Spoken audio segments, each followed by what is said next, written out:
Bem-vindos a este episódio. Hoje vamos recuar até ao século XVI, até as águas cintilantes de Veneza. Há um mundo de basílicas douradas, multidões de carnaval, cerimônias políticas e de algumas das experiências musicais mais ambiciosas em termos de espaço alguma vez concebidas. O nosso tema é Andrea Gabrieli, organista, compositor, professor e o gênio fundador daquilo que viria a ser conhecido por toda a Europa como a Escola Veneziana de Música. Nasceu por volta de 1533, no bairro de Cannaregio, em Veneza, uma zona popular de canais, artesãos e uma florescente comunidade grega, e morreu na mesma cidade a 30 de agosto de 1585, com cerca de 52 anos. Nos cerca de 50 anos que separam essas datas, compôs mais de uma centena de motetos, bem mais de 200 madrigais, 4 missas, 7 salmos penitenciais, numerosas obras para teclado incluindo tocatas, ricercares e entoações para órgão, canções cômicas em dialeto, conhecidas como gregueschi, e ainda a música coral dramática para a primeira produção, alguma vez apresentada no Teatro Olímpico de Palladio, em Vicenza. Nunca se casou, não teve filhos biológicos e morreu com dívidas a um comerciante de vinho. Os seus manuscritos inéditos foram resgatados e levados à impressão pelo seu dedicado sobrinho, Giovanni Gabrieli, que se descrevia a si próprio como pouco menos do que um filho para o tio. Só esta expressão já nos revela algo essencial sobre o homem. Uma vida inteiramente dedicada à música, à família e à incomparável cidade de Veneza. Capítulo 1. Infância e Juventude. Para compreender Andrea Gabrieli, é preciso primeiro compreender Veneza. Não a cidade de postal, feita de gôndolas e máscaras de carnaval, embora esse mundo estivesse bem vivo no seu tempo. Mas Veneza enquanto sistema político, afirmação teológica e instrumento arquitetônico. A Sereníssima República mantinha um governo republicano contínuo há mais de 1000 anos quando Andrea nasceu. O Doge, eleito vitaliciamente por um conselho de nobres, era simultaneamente chefe de Estado e símbolo vivo do favor divino de Veneza. Cada aspecto da vida pública era cuidadosamente encenado.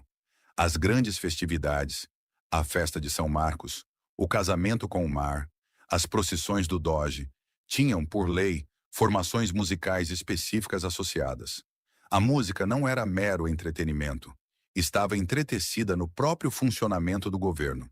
E no centro de tudo, erguia-se a Basílica de São Marcos, a Capela Ducal, o coração acústico da República e o edifício que viria a definir toda a vida composicional de Andrea Gabrieli. Andrea Gabrieli era oriundo do bairro de Cannaregio, o sestiere do norte de Veneza, onde o gueto judaico fora estabelecido em 1516, uma zona de artesãos, barqueiros e da classe média trabalhadora veneziana. Quase nada se sabe sobre os seus pais. Uma tradição secundária sugere que o pai teria alguma ligação ao meio musical de São Marcos, o que colocaria Andrea, desde muito cedo, imerso nos sons da polifonia litúrgica. Mas isso não é confirmado por documentos de primeira mão. O que é certo é que cresceu numa cidade onde a música era verdadeiramente inevitável. Veneza tinha aproximadamente entre 170 e 200 órgãos, espalhados pelas suas igrejas paroquiais, mosteiros e conventos. A cidade era, para usar uma analogia moderna, o primeiro ambiente de som envolvente do mundo. O ambiente político da Veneza em que Andrea nasceu era também de uma abertura intelectual pouco comum. A independência da República de Veneza, face às pressões políticas espanholas e papais, as duas forças dominantes na Itália da época, permitia a artistas e pensadores desfrutar de liberdades inexistentes noutras regiões italianas. As ideias circulavam livremente. As tipografias estavam extraordinariamente ativas. Veneza era a capital editorial da Europa, sede de Aldus Manutius e da sua oficina Aldina, que já no início do século XVI tornara os textos clássicos gregos e latinos acessíveis em edições econômicas a uma nova geração de leitores. A cultura humanista com a qual Andrea mais tarde dialogaria, ao musicar Tasso e Ariosto, já estava presente no ar da cidade da sua infância. livros por toda a parte, ideias em movimento, e a música no centro de tudo. Durante muito tempo, mais de 150 anos, os historiadores da música acreditaram que Andrea Gabrieli tinha nascido por volta de 1510 e que já cantava como corista em São Marcos em 1536. Ambas as afirmações remontam à história da música veneziana de Francesco Caffi, publicada em 1854. O problema é que não existia um único documento que as sustentasse. Em 1983, porém, um musicólogo chamado Martin Morel descobriu um registro de óbito nos arquivos do Estado veneziano. Nele se afirmava, de forma simples, que Andrea Gabrieli morreu em 1585 com cerca de 52 anos. Este único registro mudou tudo. Significa que Andrea nasceu não em 1510, mas por volta de 1533, tornando-o contemporâneo exato de Orlando de Lasso e Cláudio Merulo, e não de uma geração anterior. Significa que a história de Merulo derrotar um Andrea Gabrieli muito mais velho e experiente num concurso de órgão era simplesmente falsa. Os dois tinham praticamente a mesma idade. E significa que a célebre viagem de Andrea a Munique aconteceu quando ele tinha cerca de 30 anos. Um jovem no auge das suas ambições. E não, como se pensava, um compositor já maduro perto dos 50. A revisão proposta por Morel é importante porque transforma Andrea de uma figura patriarcal venerável num contemporâneo dinâmico dos seus maiores pares. Um compositor que escolheu o seu momento, escolheu a sua cidade e construiu algo inteiramente novo sobre bases lançadas por outros. Essas bases foram estabelecidas, acima de tudo, por Adrian Willaert. Willaert era um compositor flamengo dos Países Baixos, nomeado maestro de capela, o principal responsável musical, de São Marcos em 1527, cargo que manteve até a sua morte em 1562.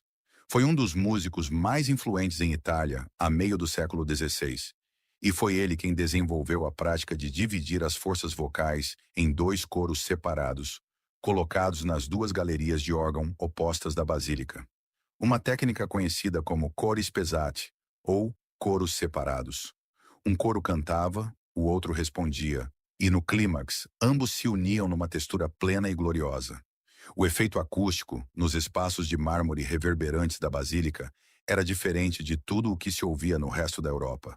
Não se sabe ao certo se Andrea estudou formalmente com Willaert ou se simplesmente absorveu o seu legado através do ambiente musical de Veneza. Mas a influência é inconfundível em tudo o que viria a compor. As primeiras provas documentais da existência de Andrea Gabrieli como compositor surgem não em Veneza, mas em Verona. Em 1554, o compositor Vincenzo Ruffo, então maestro de capela da Catedral de Verona e diretor da Academia Filarmônica da cidade, uma das mais prestigiadas instituições musicais de Itália, publicou um dos madrigais de Andrea numa coletânea impressa. Isto mostra que, ainda no início dos seus 20 anos, Andrea já escrevia música de qualidade suficiente para chamar a atenção de um importante mecenas institucional e que estava ligado aos círculos acadêmicos humanistas de Verona. O seu estilo inicial enraizava-se na tradição contrapontística franco-flamenga e já tinha sido reconhecido. O próprio Ruffo era uma figura fascinante. Foi um dos poucos compositores italianos a ser formalmente abordado pelo grande reformador da Contra-Reforma, o cardeal Carlo Borromeo, que escreveu a vários compositores pedindo-lhes que simplificassem a música sacra, para que as congregações menos instruídas pudessem compreender as palavras. O Concílio de Trento, a grande assembleia de reforma católica que se reuniu entre 1545 e 1563, insistira que a polifonia fosse suficientemente clara para permitir aos fiéis acompanhar o texto. Em Veneza, como veremos, a resposta a estas exigências foi, em grande medida, ignorá-las. Ainda assim, o contato com a cultura musical de Verona, moldada por estas tensões entre complexidade e clareza, deixou marca no jovem Gabrieli. Os seus primeiros madrigais que chegaram até nós revelam uma forte influência do estilo de Cipriano de Rori. um compositor flamengo que também estudara com Willaert e era considerado um mestre da polifonia cromática expressiva. Linhas vocais complexas e entrelaçadas, harmonias ricas, uma atenção refinada ao peso emocional de cada palavra poética. Esta é a linguagem musical da juventude de Andrea Gabrieli. É uma escrita brilhante, erudita e algo severa. Vale a pena parar por um momento para imaginar como era, na prática, a vida musical cotidiana em Veneza, nas décadas de 1540 e 1550, durante os anos de formação de Andrea. Um viajante inglês chamado Thomas Coriat, escrevendo uma geração mais tarde, descreveu uma celebração na escola de San Rocco com um espanto quase incrédulo. 20 cantores, 16 instrumentistas, 7 órgãos com 7 organistas e 2 tiorbas, todos a tocar em simultâneo. Os documentos de arquivo confirmam cada detalhe do seu relato. Era este o mundo em que André cresceu. Não um mundo em que a música servia de pano de fundo, mas um em que funcionava como uma tecnologia do espetáculo. Um mecanismo para produzir o sublime a pedido. Capítulo 2. Vida e obra. Por volta de 1555, Andrea regressa a Veneza, onde passa a trabalhar como organista na igreja de San Geremia, em Cannaregio. Um cargo modesto, mas respeitável, e convenientemente próximo do bairro onde vivia. Era um trabalho estável, mas Andrea ambicionava claramente mais. Em 1557, surge uma vaga em San Marco. O posto de organista na Basílica de São Marcos era o mais prestigiado para teclistas no norte de Itália, e possivelmente em toda a Itália. Andrea candidata-se. Não consegue o lugar. Quem o supera é Cláudio Merulo, recém-chegado de Mota de Livenza. Merulo era um organista brilhante, e como hoje sabemos graças às investigações de Morel, nasceu em 1533, praticamente no mesmo ano que Andrea. A antiga narrativa de que Merulo venceu um rival muito mais experiente tem de ser abandonada. Na realidade, tratava-se de 2 jovens igualmente talentosos a competir pelo mesmo lugar. E um deles saiu vencedor naquele momento. Não há qualquer evidência de rivalidade pessoal entre os dois. Pelo contrário, anos mais tarde viriam a partilhar os 2 órgãos de San Marco como colegas profissionais. Relatos da época indicam que os seus recitais, alternados aos domingos à tarde, eram dos eventos musicais mais aguardados da cidade. Após a derrota em San Marco, os passos de Andrea tornam-se pouco claros durante alguns anos. O próximo acontecimento seguro na sua biografia é uma viagem à Alemanha em 1562. Uma viagem que muda tudo. A ocasião foi a coroação de Maximiliano, segundo como rei dos romanos, em Frankfurt am Main. O duque Alberto V da Baviera, um dos grandes mecenas musicais da época, levou toda a sua capela musical de Munique para as celebrações. Na corte de Munique, Alberto reunira uma das organizações musicais mais luxuosas da Europa, dirigida por Orlando de Lassus, conhecido em italiano como Orlando di Lasso, de quem falamos no episódio anterior, já então o compositor mais publicado e celebrado internacionalmente. Lasso era um fenômeno. Nascido em Mons, no atual território da Bélgica, em 1532, viveu e trabalhou na Sicília, em Nápoles, em Roma, em Antuérpia e em Munique, antes de completar 30 anos.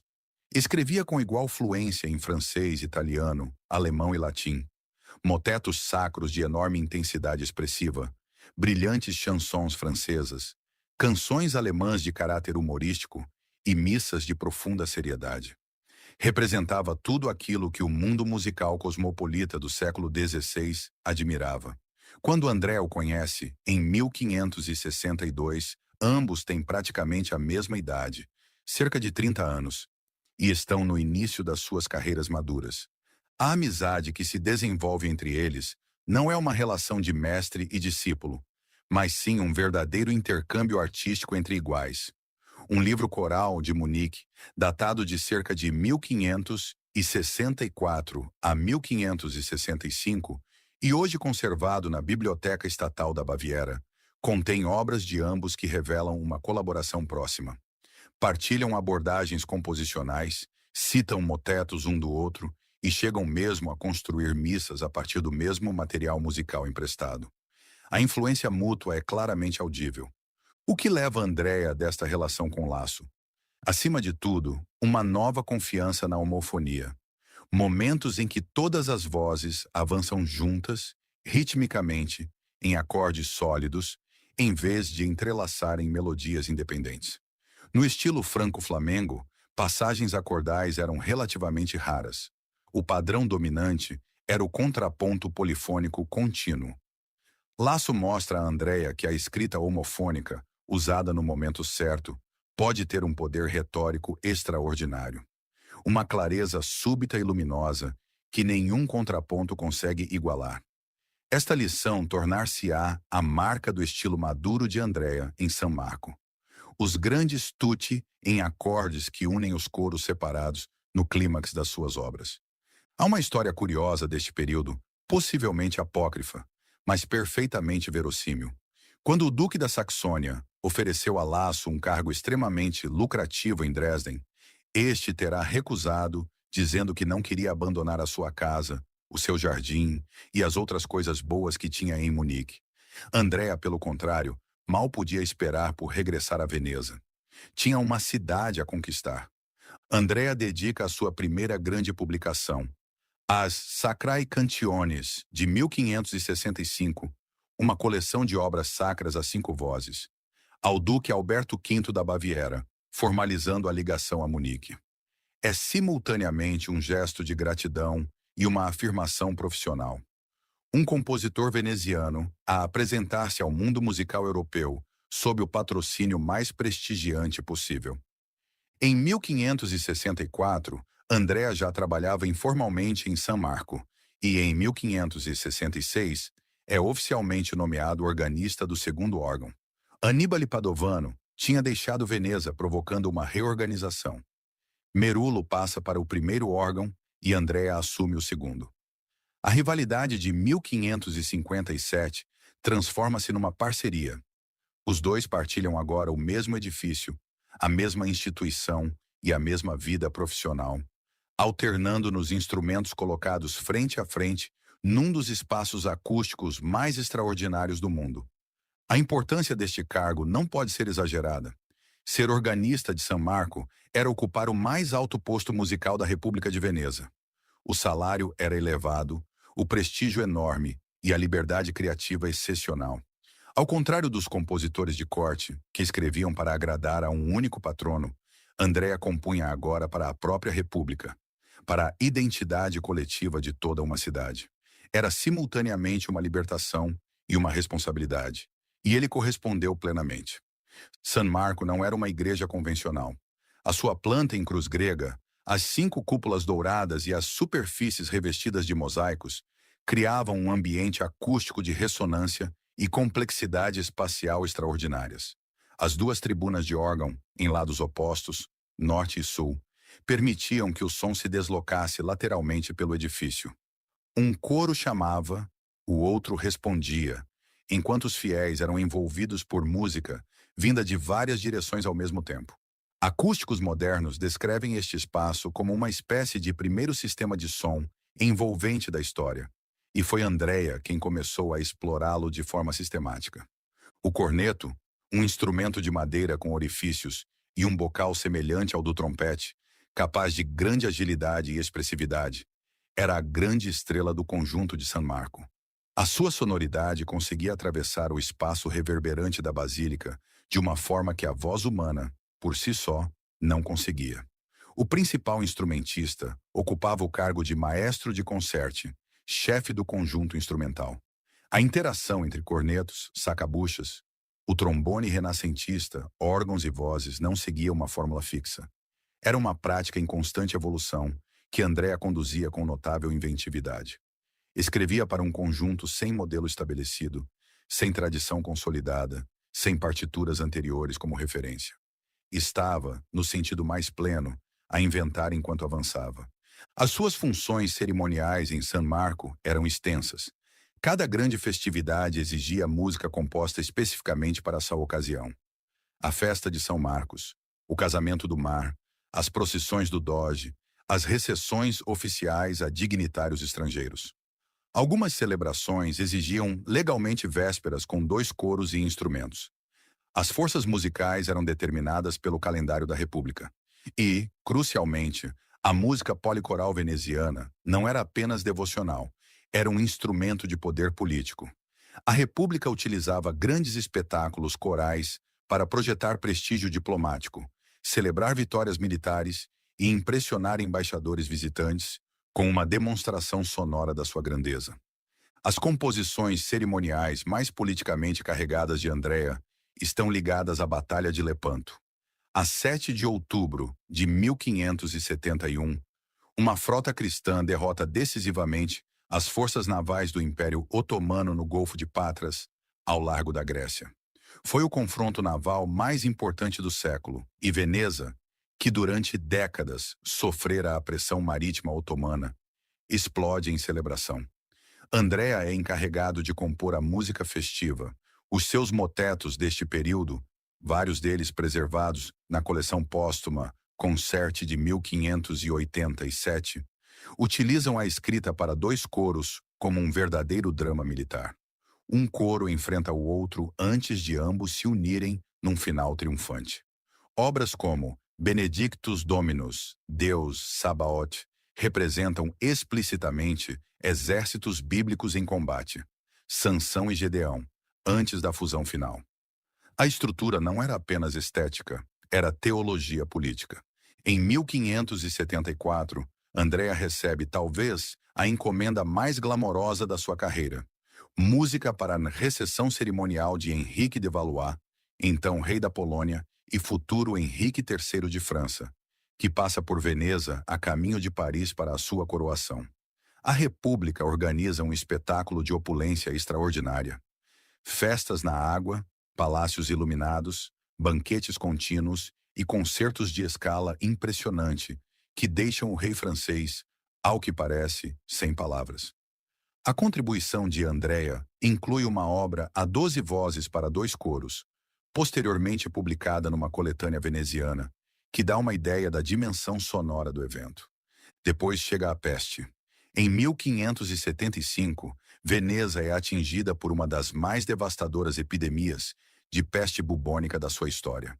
Nos 2 anos seguintes, morre cerca de 1/3 da população, entre 40 e 50 mil pessoas. O pintor Tiziano morre em 1576. A própria República vacila. A estrutura musical de San Marco continua a funcionar, com grande esforço para encontrar cantores e manter a atividade litúrgica. Mas a cidade por onde Gabriele circula é uma cidade em luto. A República promete construir uma nova igreja como gesto de expiação. A Igreja do Redentor, obra-prima de Paládio na ilha da Giudecca. Se Deus a livrar da peste. A epidemia recua em 1577 e a igreja é construída. O moteto a 8 vozes, Ó Cruz Mais Resplandecente, é hoje considerado por musicólogos como a obra mais provável executada na cerimônia de fundação do Redentor nesse ano. Independentemente da certeza desta atribuição, os seus Psalmi Davidici, os 7 salmos penitenciais publicados em 1583, estão profundamente ligados ao espírito da catástrofe, expressivos, sombrios, com uma austeridade acordal que contrasta com a música festiva do período de Lepanto. O luto transforma a sua linguagem musical. No início da década de 1580, Andrea é, sem dúvida, a figura musical mais importante de San Marco. Torna-se célebre como professor, atraindo alunos de toda a Europa.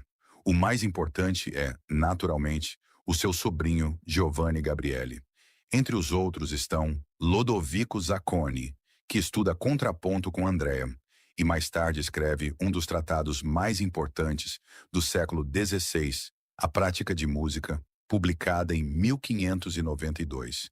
E Hans Leo Hasler, um jovem compositor de Nuremberg que chega a Veneza por volta de 1584. Hasler é o primeiro compositor alemão de relevo a estudar em Veneza e leva consigo o estilo concertato veneziano, o diálogo entre vozes e instrumentos, de volta à Alemanha, onde transforma a música sacra luterana da geração seguinte. Através dele, estabelece-se uma linha direta até o início do barroco alemão e, mais tarde, até Johann Sebastian Bach. Andrea nunca trabalhou com um libretista no sentido operático moderno. Essa prática ainda não existia. As suas obras seculares utilizam poesia já publicada pelos grandes autores italianos da época, sobretudo Torquato Tasso e Ludovico Ariosto. Ele lê, admira e transforma os seus textos em música. As suas canções cômicas em dialeto, as greguesh, revelam que, a par da seriedade elevada desses poetas, tinha também gosto pelo humor popular e pelo teatro. Essa amplitude, do sagrado mais solene ao humor do cotidiano, é profundamente veneziana. Em janeiro de 1585, o seu sobrinho Giovanni é eleito primeiro organista de San Marco. Um momento de grande significado, com tio e sobrinho finalmente a partilharem os dois instrumentos que marcaram a carreira de Andrea. Mas dura apenas 3 meses. Em abril de 1585, Andrea adoece gravemente e não recupera. Antes de morrer, conclui ainda uma última encomenda extraordinária. A Academia Olímpica de Vicenza, uma sociedade de humanistas que durante 5 anos construiu um teatro projetado por Andrea Palladio, decide inaugurar o novo Teatro Olímpico, em março de 1585, com uma produção da tragédia Édipo Tirano, de Sófocles, numa tradução italiana em verso de Orsato Giustiniano. O objetivo era recriar o teatro da Grécia Antiga, uma ambição que gerou enorme entusiasmo intelectual em toda a Itália. Andrea é encarregado de compor a música para os 5 coros da peça. A sua solução é tipicamente veneziana. Escreve cada coro para diferentes formações vocais, alternando entre solistas e conjunto, e aplica ao espaço teatral as técnicas espaciais e texturais que aperfeiçoara em San Marco. A estreia é um triunfo e a notícia espalha-se rapidamente pela Europa. Andrea morre 4 meses depois. Foi a sua despedida pública e uma das encomendas mais notáveis da história do teatro renascentista. E há ainda um detalhe familiar que merece destaque. O apelido original de Giovanni Gabriele não era Gabriele. O seu pai chamava-se Piero di Fais, um nome que sugere origem no Friuli, perto da fronteira austríaca. Piero morre cedo e documentos notariais descobertos nos arquivos de Veneza mostram que Andrea assume na prática a criação do rapaz, educando-o e garantindo-lhe mais tarde o lugar em San Marco. Giovanni adota o apelido do tio e descreve-se, em publicações, como pouco menos do que um filho. O nome Gabriele não é uma dinastia de sangue, mas uma dinastia construída pelo afeto e pela herança profissional. Capítulo 3. Últimos anos. Não houve reforma para Andrea Gabriele. A estreia no Teatro Olímpico, em março de 1585, seguiu-se quase de imediato uma última encomenda de enorme peso político. Um glória para 4 coros, 16 vozes em simultâneo, composto para a recessão de 4 jovens embaixadores cristãos japoneses que chegaram a Veneza nesse mesmo ano, enviados de Nagasaki por senhores feudais cristãos do Japão, no âmbito do que ficou conhecido como a Embaixada Tensho. Estes adolescentes mal tinham 17 ou 18 anos a ver a Europa pela primeira vez. Foram recebidos em Veneza com toda a pompa da República, e o Glória de Andrea foi aparentemente concebido para fazer exatamente aquilo que o Estado veneziano sempre exigiu da sua música: impressionar, afirmar o poder de Veneza através do som. Foi uma das suas últimas obras concluídas. Adoeceu gravemente em abril de 1585. Morreu a 30 de agosto desse ano. As circunstâncias da sua morte têm uma melancolia profundamente humana. Documentos de arquivo revelados por Martin Morel mostram que Andrea morreu endividado. Mais concretamente, em dívida a um comerciante de vinho, tendo dado bens pessoais como garantia de um empréstimo que não conseguiu saldar. Isto não era necessariamente sinal de pobreza ou imprudência. No século XVI, mesmo músicos com os cargos mais prestigiados viam-se frequentemente a lidar com a irregularidade dos pagamentos institucionais face às despesas constantes de uma vida profissional. Manuscritos, instrumentos, a manutenção de uma casa e de uma rede de alunos. Ainda assim, A morte de Andrea deixou assuntos por resolver, e coube a Giovanni tratá-los. Giovanni Gabriele liquidou pessoalmente a dívida do tio ao comerciante de vinho, entregando ao credor os bens de Andrea. Fê-lo numa altura em que ele próprio enfrentava dificuldades financeiras. Ao mesmo tempo, tentava reunir 400 ducados como dote de convento para a irmã Ângela, que decidira tornar-se freira. A imagem do jovem Giovanni, recentemente nomeado para um dos grandes cargos de organista da Europa, a juntar dinheiro para a entrada da irmã no convento enquanto pagava a dívida de vinho do tio falecido. É um dos detalhes domésticos mais comoventes que nos chegaram do Renascimento veneziano. As duas obrigações parecem quase cômicas lado a lado, e, no entanto, revelam um mundo em que o dever familiar e a vida profissional estavam totalmente entrelaçados. Após a morte de Andrea, o seu lugar em San Marco ficou vago durante 16 meses. Os procuradores da Basílica só o preencheram no final de 1586. Não se tratou de lentidão burocrática. Foi, à sua maneira, uma forma de luto institucional. Durante 16 meses, um dos grandes cargos de organista da Europa permaneceu vazio em homenagem ao homem que o ocupara durante quase 20 anos. A questão dos manuscritos inéditos de Andrea era urgente. Ao longo da vida, ele mostrou-se notavelmente relutante em publicar a sua própria obra. Há uma explicação prática. No século XVI, a impressão de música era cara, e os compositores precisavam de mecenas abastados, dispostos a suportar os custos. Mas há também uma razão profissional mais subtil. Para os organistas venezianos, cuja principal competência era a improvisação, a capacidade de construir música polifônica complexa, em tempo real, sem notação. Colocar as próprias ideias em impressão era, em certo sentido, oferecer material valioso aos concorrentes. A música publicada tornava-se, na prática, material pedagógico acessível a todos. Andrea poderá simplesmente ter preferido guardar os seus segredos. Giovanni mudou tudo isso. Em 1587, 2 anos após a morte do tio, publicou os Concerti di Andrea e di Dio. Gabriele, uma coletânea marcante de 66 obras vocais e instrumentais em 2 volumes, reunindo música de ambos. Foi simultaneamente um ato de devoção musical, um monumento ao gênio do tio e um empreendimento financeiro. A família encontrava-se em situação mais frágil após a morte de Andrea, e os concerti destinavam-se também a gerar rendimento no vasto mercado da música policoral veneziana, especialmente na Alemanha. Giovanni passara ainda anos a editar e organizar os manuscritos do tio, a pôr ordem nos papéis de alguém pouco dado a arquivar, realizando aquele trabalho invisível de arquivo de que a posteridade quase sempre depende. Sem este esforço editorial, grande parte do que hoje conhecemos como a música de Andrea poderia simplesmente ter se perdido. Importa também perceber o que os concerti de 1587 significaram para o panorama musical europeu. Giovanni escolheu o momento de publicação com grande acerto. No final da década de 1580, o estilo policoral veneziano tornara-se o som mais admirado e procurado na música sacra a norte dos Alpes. As cortes alemãs, tanto luteranas como católicas, desejavam precisamente esse tipo de música sacra de grande escala e impacto acústico que Andrea ajudará a desenvolver.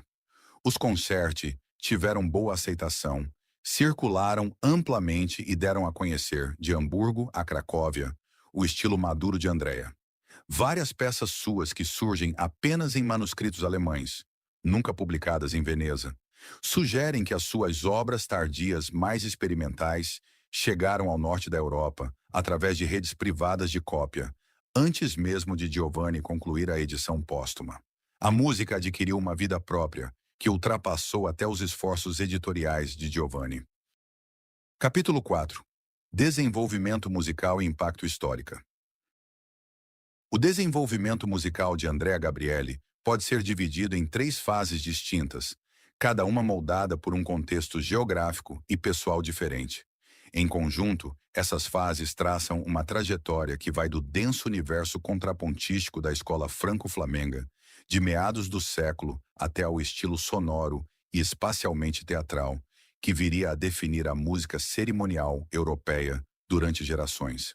Na primeira fase, que vai aproximadamente desde a sua juventude até o início da década de 1560, a sua linguagem está enraizada na tradição de Cipriano de Rori. Isto significa polifonia contínua. 4, 5 ou 6 linhas vocais independentes entrelaçam-se numa imitação intrincada, cada voz com o seu próprio percurso melódico, enquanto a riqueza harmônica surge da convergência e divergência dessas linhas, e não de uma progressão harmônica previamente definida. Há uma certa densidade intelectual neste estilo, uma exigência feita ao ouvinte para acompanhar várias narrativas simultâneas. Os seus madrigais iniciais, especialmente os ligados ao período de Verona, pertencem inteiramente a este universo estético. A segunda fase começa depois de Munique, em 1562, e do encontro com Orlando di Lasso. A mudança técnica mais importante na linguagem musical de Andrea, após esse encontro, é o uso estratégico da homofonia.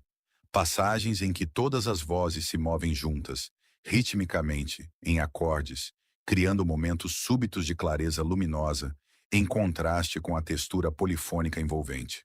Mas a influência de Lasso vai além da técnica. Inclui uma nova imediaticidade na expressão do texto, uma disposição para deixar que o conteúdo emocional de uma palavra ou de uma frase molde a música sem a mediação da complexidade contrapontística. A partir de meados da década de 1560, as obras sacras de Andrea começam a revelar aquilo que os musicólogos chamaram de uma preferência por texturas homofônicas nos momentos culminantes, uma característica que antecipa o grande estilo cerimonial dos seus últimos anos. A terceira fase, que vai desde a sua nomeação para a Basílica de São Marcos, em 1566, até a sua morte, é a fase da síntese. Trabalhando dentro da acústica única da Basílica, Andrea Gabrieli desenvolveu a técnica policoral até a transformar num sistema composicional plenamente maduro. 2, 3 ou por vezes 4 coros, distribuídos pelas galerias e pelos espaços do edifício, cantam em diálogo antifonal. Frases são lançadas de um coro para outro, complementando-se e ecoando-se harmonicamente, acumulando tensão até que todos os coros se unem num grande tutti, o clímax de textura plena que resolve a arquitetura sonora da peça. Esta estrutura, chamada resposta, síntese, não é apenas musical, mas também espacial. Utiliza o edifício como instrumento. É importante notar que essa estrutura também tinha um significado ideológico no contexto veneziano. Quase todas as grandes obras policorais venezianas terminam com o tutti, todas as vozes juntas. Os estudiosos da música veneziana interpretaram isso como uma metáfora sonora consciente da harmonia social. A união de todas as vozes como imagem da unidade cívica, da qual a República de Veneza tanto se orgulhava. Os momentos mais poderosos da música cerimonial de Andrea não são necessariamente os de brilho antifonal, mas aqueles em que o diálogo espacial se resolve nesse grande uníssono acordal, como se a cidade falasse com uma só voz. Uma comparação com a pintura veneziana é particularmente esclarecedora, e já era feita explicitamente pelos seus contemporâneos. Tal como nas vastas telas de Tintoretto, pense-se no Paraíso do Palácio Ducal, a maior pintura a óleo alguma vez realizada, onde as figuras se organizam em planos sucessivos de luz e sombra, com um primeiro plano de ação intensa que se dissolve numa distância atmosférica. Também nas obras policorais de Andrea, os coros são organizados de forma semelhante. Um grupo mais pequeno de solistas em diálogo próximo na frente, um grupo maior preenchendo o fundo harmônico abaixo e atrás, e tudo culminando numa explosão final em uníssono. A analogia entre pintura e música venezianas não é apenas uma metáfora decorativa. Reflete uma sensibilidade estética comum, em que a estratificação espacial, o claro-escuro, o contraste entre luz e sombra, e o contraste súbito de texturas eram ferramentas fundamentais de expressão artística. Há uma observação da literatura acadêmica que merece maior atenção. Durante muito tempo, Acreditou-se que o estilo policoral surgiu porque a Basílica de São Marcos tinha dois órgãos. Pesquisas musicológicas mais recentes puseram essa ideia em causa. Por volta de 1550, a maioria das grandes catedrais italianas e espanholas já possuía dois órgãos. A condição arquitetônica existia noutros lugares. O que era verdadeiramente veneziano não era o edifício, mas a vontade institucional e até o incentivo de utilizá-lo para composições espaciais de grande escala. Esta distinção é importante porque altera a nossa compreensão da realização de Andrea. Ele não estava simplesmente a reagir a uma condição arquitetônica, mas a desenvolver ativamente uma filosofia artística do espaço musical. O edifício era um instrumento, e ele escolheu tocá-lo. As suas obras para teclado acompanham esse desenvolvimento.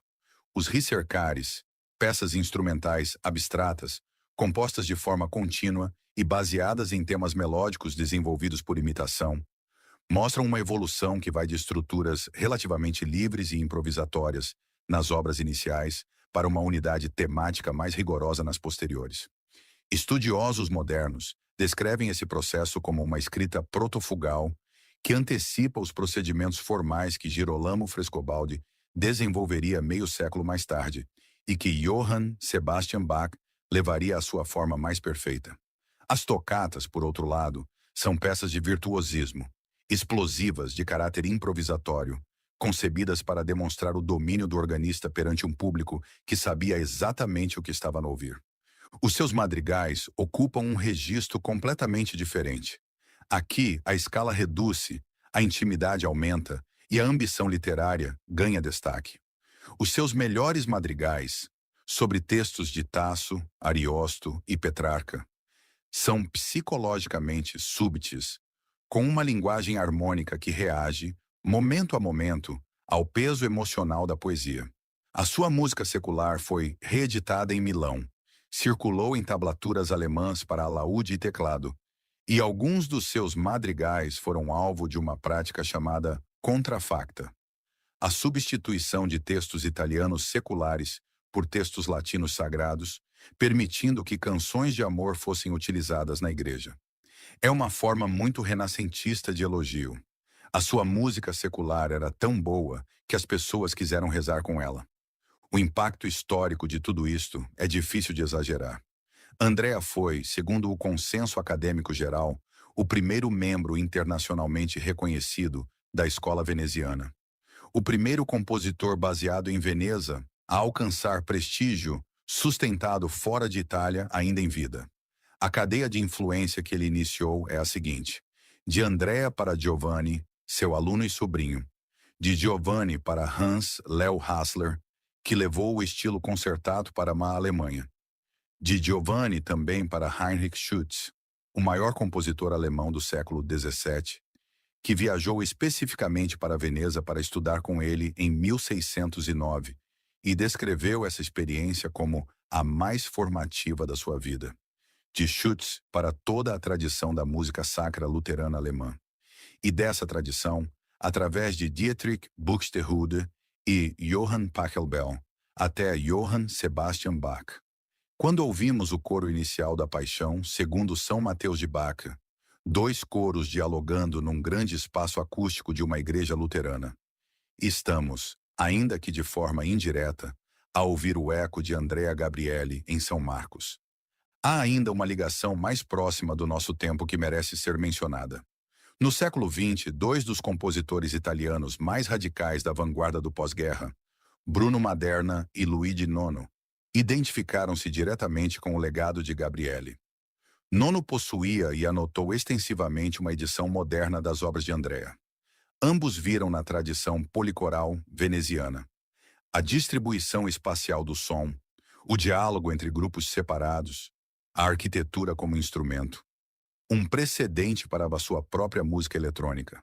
As composições de grande escala de Nono, escritas para altifalantes distribuídos pelo espaço de performance, dialogam diretamente com aquilo que Andrea fazia em São Marcos 400 anos antes. O som veneziano espalhou-se pela Europa no século XVI. No século XX, espalhou-se novamente. Uma nota final sobre aquilo que Andrea não escreveu. Ele não compôs óperas, sinfonias ou sonatas instrumentais, simplesmente porque essas formas ainda não existiam. A primeira ópera reconhecida, Eurídice de Jacopo Peri, foi apresentada em Florença em 1600, 15 anos após a morte de Andrea. A sinfonia pertence ao século XVIII. A sonata instrumental, no seu sentido pleno, pertence ao período barroco. Quando ouvimos Gabriele, estamos a ouvir um mundo à beira de tudo isso. O mundo em que essas formas estavam a ser preparadas, o mundo cujas experiências as tornaram possíveis. Ele esteve à porta sem a atravessar, e coube aos seus alunos e aos alunos dos seus alunos passar por essa porta que ele ajudou a construir. Capítulo 5. Vida fora da música. Para um músico renascentista da geração de Andrea, é praticamente impossível traçar uma linha clara entre a música e o resto da vida. A música não era apenas a sua profissão, era o seu mundo social, a sua comunidade intelectual e o principal meio de participação na vida cultural da sua cidade. Ainda assim, várias dimensões da sua personalidade e dos seus interesses emergem com nitidez a partir dos registros históricos. A janela mais reveladora para a vida interior de Andrea é o seu gosto literário. As suas composições seculares utilizam poesia de Torquato Tasso e Ludovico Ariosto, os dois grandes gigantes literários da Itália do século XVI. O Orlando Furioso de Ariosto, o grande épico cavalheiresco, publicado na sua forma definitiva em 1532, e a Jerusalém Libertada de Tasso, concluída na década de 1570, foram obras fundamentais do Renascimento italiano, combinando grandiosidade épica com beleza lírica e, no caso de Tasso, uma profunda intensidade religiosa. O facto de Andrea ter escolhido musicar esses textos, em vez de versos mais leves de poetas menores, diz muito sobre as suas ambições intelectuais. Ele não era apenas um artesão que escrevia por encomenda. Era um leitor atento, preocupado com o peso e o significado das palavras que colocava em música. Andrea estava integrado na cultura das academias, as academie, que constituíam a principal instituição social da vida intelectual renascentista italiana.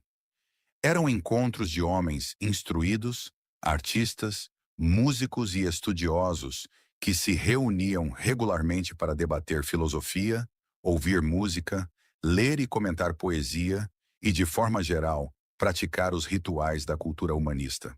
A ligação de Andrea à Academia Filarmônica de Verona na juventude e à Academia Olímpica de Vicenza, no final da sua vida, mostra que ele circulou nesses meios ao longo de toda a sua carreira, não como um simples músico ao serviço, mas como participante pleno, alguém cujas credenciais artísticas e intelectuais eram respeitadas pelos patronos eruditos que dirigiam essas instituições.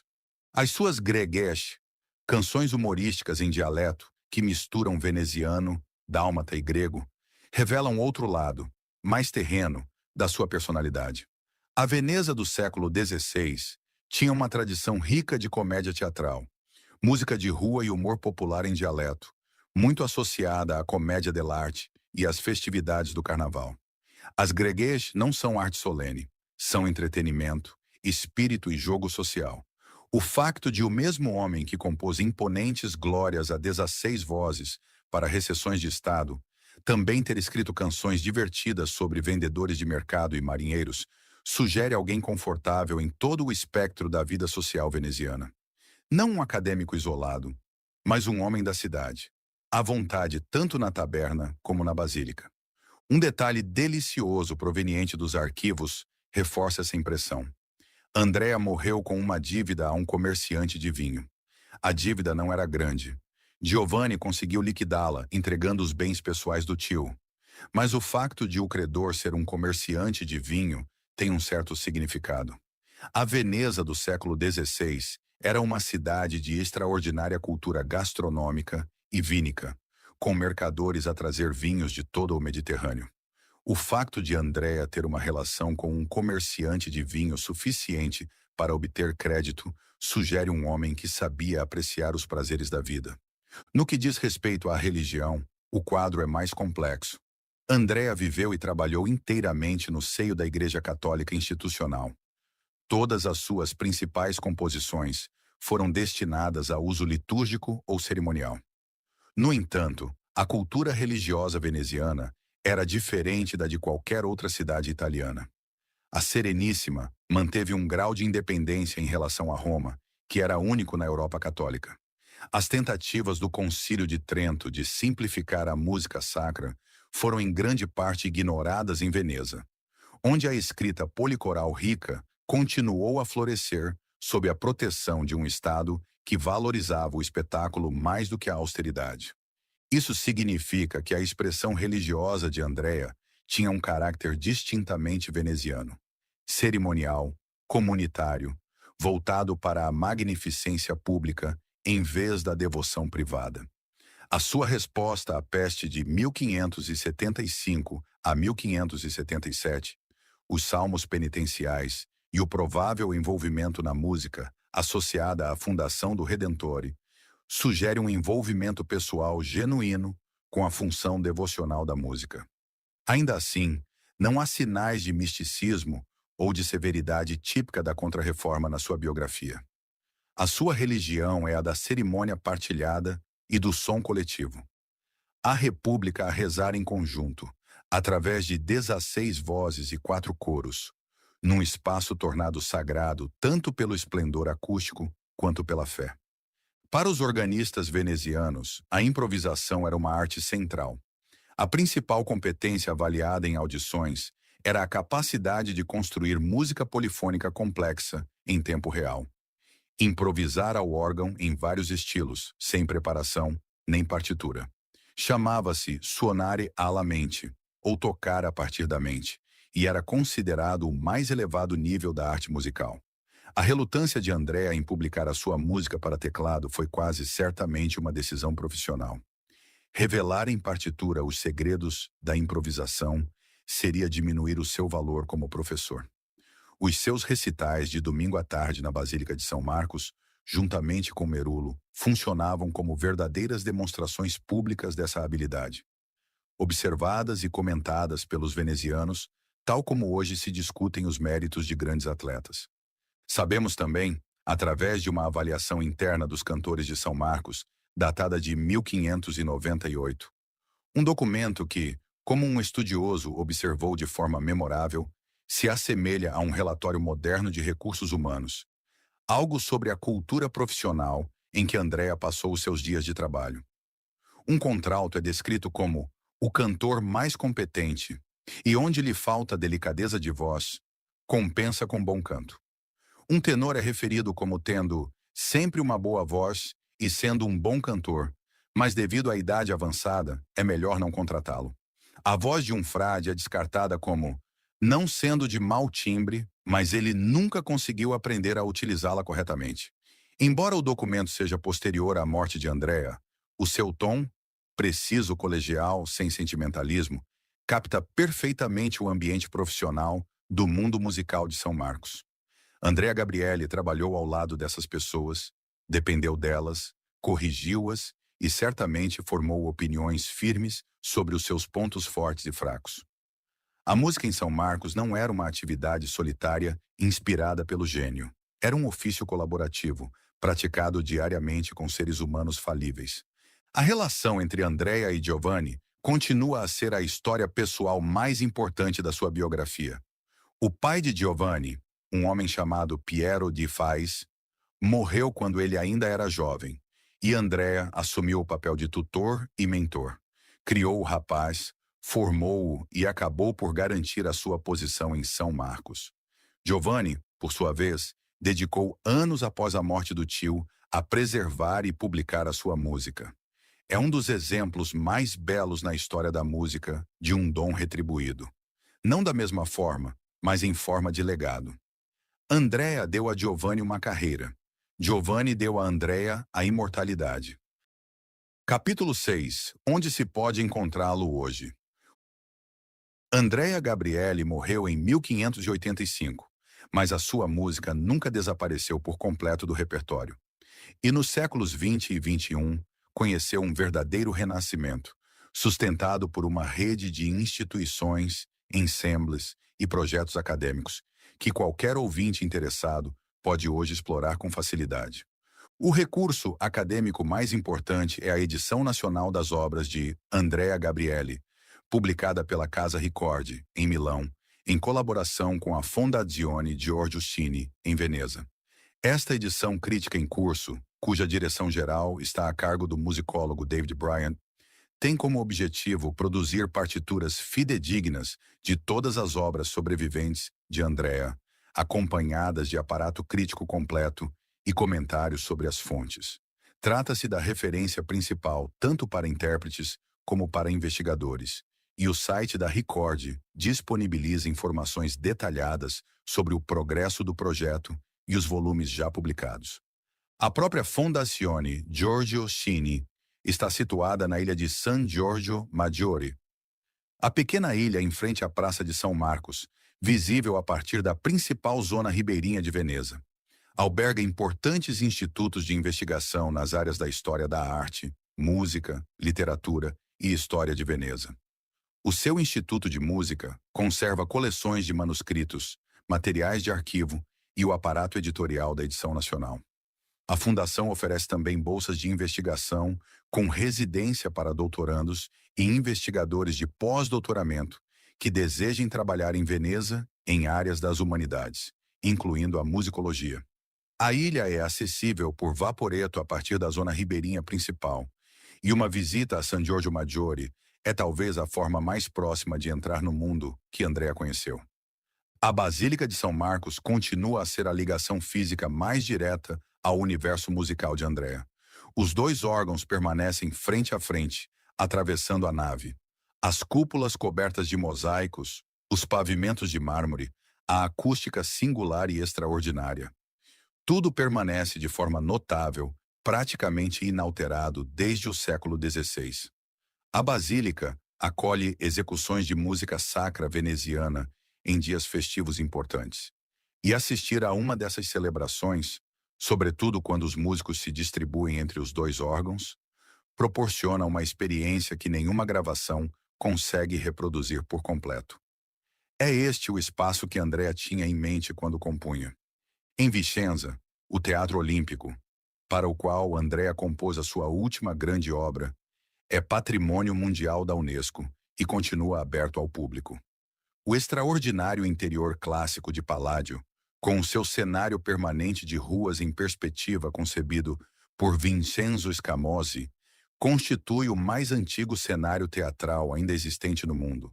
A Academia Olímpica, que encomendou a produção de Édipo em 1585, ainda existe enquanto instituição e continua a organizar eventos no teatro e na sua envolvente. Existem gravações online da música coral de Andrea, associada à estreia de 1585, e o próprio teatro já acolheu recriações modernas dessa produção. A Academia Filarmônica de Verona, onde surgiu a primeira obra publicada conhecida de Andrea, em 1554, é uma das mais antigas instituições musicais ainda em atividade na Europa, fundada em 1543. Em 2017, organizou uma conferência internacional sobre a cultura musical do território veneziano, em colaboração com a Universidade de Verona e a Universidade Ca' Foscari de Veneza, celebrando explicitamente a sua história de 500 anos e a sua ligação inicial a Gabrieli. A academia continua a programar concertos e eventos educativos em Verona. No que diz respeito a ensembles, o principal veículo da música de Andrea Gabrieli no mundo moderno é o Gabrieli Consort and Players, fundado em 1982 pelo maestro britânico Paul McCrish. Com um nome inspirado em Andrea e Giovanni, o ensemble assumiu como missão central o repertório do Renascimento veneziano.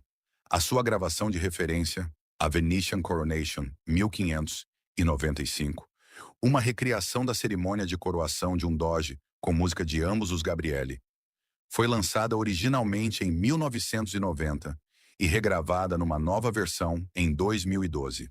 Continua a ser a introdução mais amplamente reconhecida a este repertório disponível em disco, e o site do ensemble apresenta um catálogo abrangente da sua extensa discografia. O Schola Cantorum de Yale cantou na Basílica de São Marcos, em Veneza, ainda em maio de 2026, interpretando música dos Gabrieli, de Monteverdi e de Schütz. Coros de Oxford e Cambridge incluem regularmente obras policorais venezianas nos seus programas. Qualquer universidade com um programa sólido de música antiga, seja Cornell, Oxford, a Universidade da Califórnia em Berkeley, a Universidade Ca' Foscari de Veneza ou o Conservatório da Labaco, em Verona, oferece oportunidades para contactar com esta música, tanto em contexto de performance como de investigação.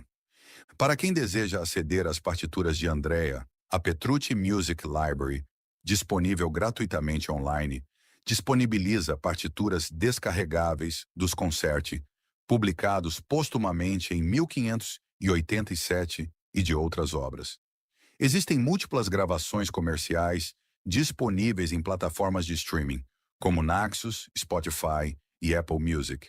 A editora Brilliant Classics lançou uma gravação integral das obras para teclado de Andrea, interpretadas por Roberto Loredian, disponível para compra, streaming e também para licenciamento em cinema, televisão e outros meios. No que diz respeito ao cinema e à televisão, tanto quanto indicam os registros atuais, a música de Andrea Gabrieli não foi creditada diretamente sob o seu nome em grandes longas-metragens comerciais. No entanto, o universo sonoro que ajudou a criar, o rico som policoral de metais e coro do Renascimento veneziano, tem sido amplamente evocado em filmes e séries ambientados nesse período. O filme O Mercador de Veneza, de 2004, realizado por Michael Radford e protagonizado por Al Pacino no papel de Shylock, apresenta uma banda sonora original de Jocelyn Puck, explicitamente influenciada pela música veneziana do final do século XVI. A compositora referiu ter mergulhado profundamente neste repertório durante o processo de composição. Esse universo sonoro está presente no filme, mesmo que as obras específicas de Andrea não sejam citadas diretamente. Documentários sobre Veneza, o Renascimento e a história da música ocidental recorrem frequentemente a gravações tanto de Andrea como de Giovanni para ilustração sonora. É apenas uma questão de tempo até que uma grande produção o credite diretamente. Por fim, para os ouvintes mais aventureiros, o Arquivo Luigi IX, em Veneza, conserva documentos relacionados com o interesse de Nono pela música de Gabrieli. Um encontro fascinante entre o mais antigo e o mais vanguardista na cultura musical italiana. E o Museu Correr, também em Veneza, um museu cívico situado na extremidade ocidental da Praça de São Marcos, alberga vastas coleções sobre a história veneziana, a vida cerimonial da República e o universo cultural mais amplo para o qual Gabrieli compôs. São lugares onde o passado não é apenas estudado, mas vivido. Cursos universitários dedicados à música do Renascimento e do início do Barroco incluem regularmente Andrea Gabrieli como figura central no estudo da técnica polifônica, da tradição dos cori spezzati e da transição entre o Renascimento e o Barroco. Para estudantes e entusiastas que preferem o estudo autônomo, os recursos online de teoria musical da Yale School of Music e o corpo docente de interpretação histórica da Juilliard abordam em profundidade a polifonia veneziana. O Departamento de Música Antiga da Royal Academy of Music, em Londres, programa e grava regularmente obras de Gabrieli, tal como a Schola Cantorum Basiliensis, na Suíça, um dos principais centros mundiais de prática interpretativa historicamente informada. Cada uma destas instituições aborda esta música de forma distinta, desde a reconstrução histórica rigorosa até a reinterpretação criativa. Mas todas tratam Andrea como uma figura essencial e não opcional. Resumo: Andrea Gabrieli nasceu por volta de 1533, em Canareggio, Veneza, e morreu ali a 30 de agosto de 1585. Passou a parte central da sua carreira como organista na Basílica de São Marcos. Compôs mais de 100 motetes, mais de 200 madrigais, 4 missas, 7 salmos penitenciais e um conjunto significativo de música para teclado. Nunca se casou, não teve filhos e morreu endividado a um comerciante de vinho. A sua música desenvolveu-se em 3 fases: do contraponto franco-flamengo dos primeiros anos, passando pela influência da amizade com Orlando de Lasso em Munique, em 1562, até ao estilo policoral maduro que desenvolveu em São Marcos. Um estilo que explorava a acústica extraordinária do edifício para criar uma música espacial e teatral de enorme força. As suas composições serviram às cerimônias de Estado venezianas, o luto coletivo durante os anos de peste e as ambições teatrais humanistas da Academia Olímpica em 1585. Foi o primeiro membro internacionalmente reconhecido da escola veneziana e, através dos seus alunos, sobretudo o seu sobrinho Giovanni e através do aluno de Giovanni Heinrich Schütz, as suas ideias musicais viajaram para o norte e moldaram o desenvolvimento da música sacra alemã no século XVII. A sua escrita para teclado antecipou técnicas fugais que Frescobaldi e Bach levariam mais tarde à perfeição. O seu policoralismo espacial encontrou ecos inesperados na música eletrônica de Luigi IX, 4 séculos depois. O que críticos e compositores, seus contemporâneos, disseram sobre Andrea oferece outro ângulo de análise. A editora Naxos, apoiando-se no consenso musicológico, descreveu-o sem reservas como o primeiro verdadeiro gênio da escola italiana de teclado. O musicólogo Dennis Arnold, uma das grandes autoridades do século XX sobre a música veneziana, observou que Giovanni Gabrieli não poderia ter escrito o que escreveu sem assentar nos ombros musicais do seu tio. Uma formulação que reconhece essa dependência, ao mesmo tempo que sugere a dimensão do que Giovanni viria a construir. E o compositor Giovanni Bassano, que trabalhou ao lado de ambos os Gabrieli em São Marcos, deixou anotações de prática interpretativa em partituras sobreviventes que apontam para um profundo respeito pela precisão e pela intencionalidade da escrita de partes de Andrea. Não são tributos hagiográficos, são avaliações profissionais, práticas, de quem conhecia a música por dentro. Era um homem de cultura literária, que lia Tasso e Ariosto, que escrevia canções cômicas em dialeto e também glórias cerimoniais para 16 vozes, que transitava entre a basílica e a academia e, ao que parece, a adega, que improvisava com brilhantismo e publicava com relutância, e que criou o sobrinho como se fosse um filho, deixando-lhe o legado musical em vez da estabilidade financeira que não pôde oferecer. O comerciante de vinho foi pago, a música perdurou. Obrigado por ouvir. Se gostou deste episódio, partilhe-o com os seus amigos e dedique um momento a classificar o podcast. Isso ajuda-nos muito.